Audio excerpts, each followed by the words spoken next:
We need relationship. Find out why in this episode of 5 Minutes Closer. I'm Vaughn Weatherford, and this is 5 Minutes Closer. For the next 5 minutes, let's explore some biblical truths and apply them to your life. No podcast, including this one, can transform your life or give you what you really need. Only Jesus can do that. You can find out why in what I've called the first five episodes of 5 Minutes Closer. Each following episode explores scriptural truths that, if you follow them, will bring you 5 minutes closer to the person God created you to be. Let's see if we can get you 5 minutes closer.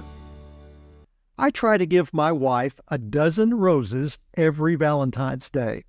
Some years, that isn't easy, because every husband in the Western world is also trying to give their wife a dozen roses for Valentine's Day too.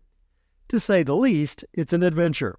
One year, I ordered a dozen red roses in a white vase. My wife received a dozen white roses in a black vase. It looked more like a funeral arrangement than a Valentine's Day gift. At least it was a holiday to remember. I'll try again next year because I realized the importance of our relationship. Leviticus chapter 3 describes an offering designed to remind God's people of the importance of their relationship with Him. Leviticus chapter 3 verse 1 says, "If his offering is a sacrifice of peace offering, if he offers an animal from the herd, male or female, he shall offer it without blemish before the Lord." The peace offering, or fellowship offering as it's sometimes translated, typically was given in thanks for God's blessings. It was a sacrifice signifying the desire to be right with God and with others. We live in an increasingly isolated world. Conversations have been reduced to 3 words and an emoji. When we speak to our neighbors, if we know them at all, it's to tell them to stop blocking our driveway. We often forget how important relationships are to our lives. That is nowhere more true than in our relationship with God. We don't simply need to know about God, we need to know God. The fellowship offering put the relationship with God front and center. The ritual pointed to the need. It was a visible, physical reminder of this most important spiritual need. We need God. The logistics of the fellowship offering were the same as for other offerings, with one crucial difference.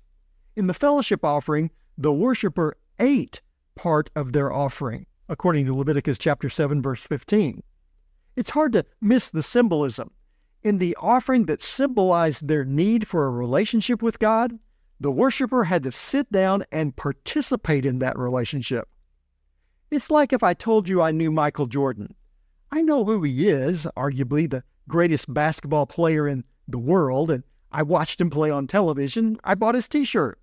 However, there's a difference between knowing about Michael Jordan and knowing Michael Jordan. He doesn't call me up to play a round of golf.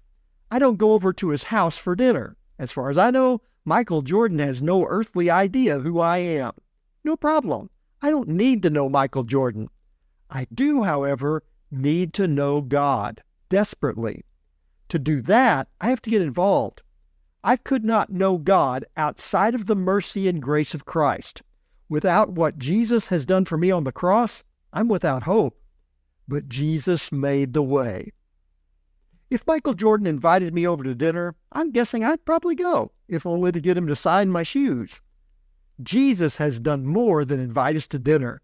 He has given us an invitation to life.